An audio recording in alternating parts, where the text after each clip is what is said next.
There was a white couple, Jerry and Mary Ann Wish. He was a friend of mine.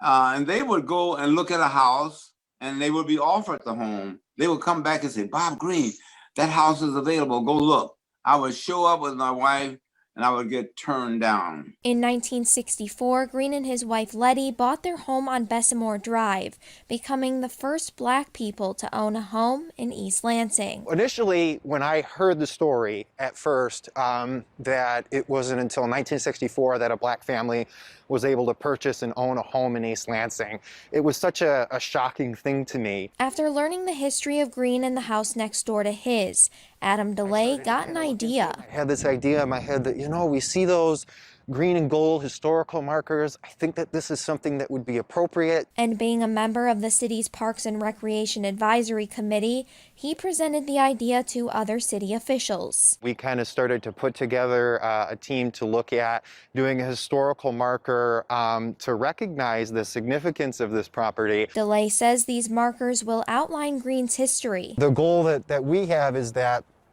when people walk through here on the street, they catch the sign, they learn about the history of redlining and housing discrimination here. Not only that the Greens were the first Black family to purchase a house in East Lansing, but also Robert Green's work with MSU and working alongside Dr. Martin Luther King Jr. It'll be a great educational tool for our community. It'll tell a very important story about Dr. Green and about housing discrimination here in East Lansing. When DeLay presented the idea of a historical marker, Pinecrest Elementary was brought up. Coincidentally, we're talking about doing a renaming of Pinecrest Elementary School because Dr. Green's children were among the first to integrate Pinecrest Elementary School back around in the 1960s as well, I believe. DeLay says the name